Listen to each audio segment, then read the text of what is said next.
आज हम सीखेंगे जो हमारी एडवांस टेक्नोलॉजी है, पावर स्टीयरिंग जो गाड़ी में लगा हुआ है, वो पावर स्टीयरिंग हमारी गाड़ी में किस प्रकार से काम करता है। इस काम को जानने से पहले हम क्या करेंगे, इनमें इनके पार्ट्स के भागों के नाम जान लेंगे। उससे पहले ये जो आपके सामने जो डायग्राम आ रखा है, ये जो स्लाइड है, ये स्लाइड है पावर स्टीयरिंग के गियर बॉक्स की। इसमें ये सारा ये जो वाला है गियर बॉक्स बॉडी, जो बाहर वाला इलाका है पूरा, ये वाला है गियर बॉक्स बॉडी, ये वाला है गियर बॉक्स इनलेट, यहाँ से फ्लूइड गियर बॉक्स के अंदर इन होता है, और ये वाला है गियर बॉक्स आउटलेट, यहाँ से रिटर्न पाइप से रिजर्वर में जाना फ्लूइड शुरू हो जाता है। ये वाला है प्रेशर गैलरी, और ये है रोटरी कंट्रोल वाल्व। ये वाला सफेद वाला जो भाग है वो है rotary control valve. Rotary control valve का ये वाला हिस्सा है प्रेशर पोर्ट, ये वाला हिस्सा है रिटर्न पोर्ट। ये जो छेद दिख रहे हैं ये दो, ये है रिटर्न पोर्ट। इसके आगे ये वाला आएगा लार्ज स्लॉट। लार्ज स्लॉट के बाद ये जो है, ये जो नीली वाली है, ये है इनपुट शाफ्ट। इनपुट शाफ्ट ये वाला है इनपुट शाफ्ट का फ्लूइड स्पेस। ये है इनपुट शाफ्ट का क्रॉस होल, वार्म शाफ्ट का थ्रो होल, और ये है वार्म शाफ्ट का क्रॉस होल। ये वाला जो भाग है, ये इसको बोलते हैं रैक पिस्टन। ये जो दिख रहे हैं दो, ये इनको बोलते हैं पोपट वाल्व। ये है पोपट वाल्व एडजस्टिंग बोल्ट। ये वाला है टॉर्जन बार एडजस्टिंग बोल्ट। यहाँ पर इन दोनों वार्म शाफ्ट और इनपुट शाफ्ट एक टॉर्जन बार की मदद से फिट है। ये वाली ऊपर वाली इनपुट शाफ्ट हो गई, जैसे कि मैं बोल दिया। और इसमें अब चाल के लिए हम आगे, जैसे हम गाड़ी को राइट टर्न करते हैं, स्टीयरिंग को हम राइट टर्न करते हैं, तो उसके अंदर क्या हरकत होती है। सबसे पहले हमारा स्टीयरिंग व्हील क्लॉकवाइज की हरकत करता है। उसके बाद जो स्टीयरिंग रॉड है वो क्लॉकवाइज की हरकत करती है। उसके बाद स्टीयरिंग रॉड के साथ यूनिवर्सल जॉइंट लगा होने के कारण वो भी क्लॉकवाइज की हरकत करता है। यूनिवर्सल का दूसरा वाला भाग है, वो है इनपुट शाफ्ट के साथ लगा हुआ होता है, तो वो भी क्लॉकवाइज की मूवमेंट करता है। क्लॉकवाइज इनपुट शाफ्ट क्लॉकवाइज के साथ वार्म शाफ्ट भी क्लॉकवाइज की मूवमेंट करती है। यहाँ पर एक ट्विस्ट आता है। यहाँ पर जैसे वार्म शाफ्ट इनपुट शाफ्ट के साथ टॉर्जन बार की मदद से फिट होने के कारण वह इनपुट शाफ्ट को 3 डिग्री दाहिने की ट्विस्ट मिलती है, या 3 डिग्री क्लॉकवाइज की ट्विस्ट मिलती है, जिससे इनपुट शाफ्ट के फ्लूइड स्पेस का मिलाप रोटरी कंट्रोल वाल्व के लार्ज स्लॉट से हो जाता है। अब इस समय पाथ ऑफ फ्लो हमेशा रहेगा। रिजर्वर से फ्लूइड आएगा सक्शन पाइप से आएगा एडवांस वेन पंप फ्लूइड को प्रेशर के साथ आगे प्रेशर पाइप की तरफ भेज देगा।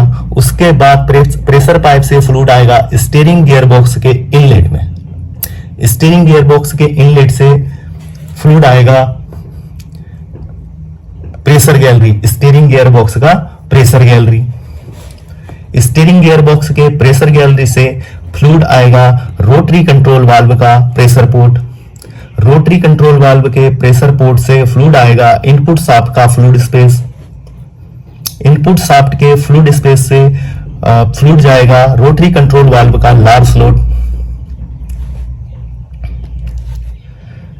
अब रोटरी कंट्रोल वाल्व के लार्ज स्लॉट से फ्लूइड जाएगा इनपुट शाफ्ट का क्रॉस होल। इनपुट शाफ्ट के क्रॉस होल से फ्लूइड जाएगा वार्म शाफ्ट का थ्रो होल। वार्म शाफ्ट के थ्रो होल से फ्लूइड जाएगा वार्म शाफ्ट का क्रॉस होल। वार्म शाफ्ट का क्रॉस होल से फ्लूइड लोअर चेंबर में भरना शुरू हो जाएगा। लोअर चेंबर में भरा हुआ फ्लूइड जो रैक पिस्टन है उसको ऊपर की तरफ दबाव डालेगा, या रैक पिस्टन पर दबाव डालेगा, प्रेशर डालेगा, जिससे रैक पिस्टन क्या है, मैनुअल और फ्लूइड की मदद से ऊपर की हरकत करेगा। ये देखिए अब जैसे रैक पिस्टन ऊपर की हरकत करेगा, तो जो अपर चेंबर है, उस अपर चेंबर में जो पहले से फ्लूइड भरा हुआ, उस फ्लूइड के ऊपर दबाव पड़ेगा, जिससे फ्लूइड रोटरी कंट्रोल वाल्व के बॉटम होल में जाना शुरू हो जाएगा।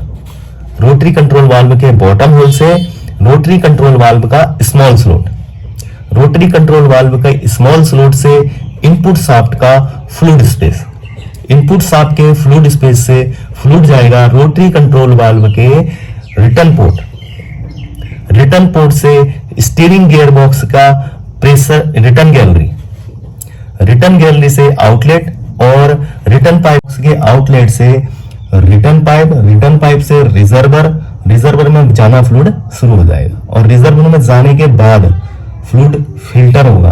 और जैसे ही रैक पिस्टन ऊपर की हरकत करेगा, जो हमारी सेलेक्टर शाफ्ट है वो एंटी क्लॉकवाइज ट्विस्ट करेगी। ये देखो, एंटी क्लॉकवाइज ट्विस्ट करने से जो हमारा ड्रॉप आर्म है वो आगे की मूवमेंट करेगी।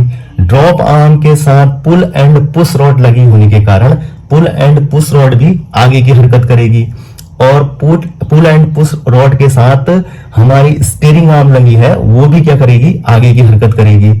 और पुश स्टीयरिंग के साथ फ्लैंच लगा होने के कारण फ्लैंच दाहिने की मूवमेंट करेंगे, और पीछे से जो हमारा बैक साइड में टायर के जो हमारा बैक साइड में या फ्लैंच के पीछे साइड में जो हमारा नकल आर्म बाएं की मूवमेंट करेगी, और टाई रॉड बाएं की मूवमेंट करेगी, और नियर साइड की नकल आर्म बाएं की मूवमेंट करेगी, और नियर साइड का नकल फ्लैंच दाहिने की मूवमेंट करेगा, और गाड़ी आसानी से दाहिने मुड़ जाएगी।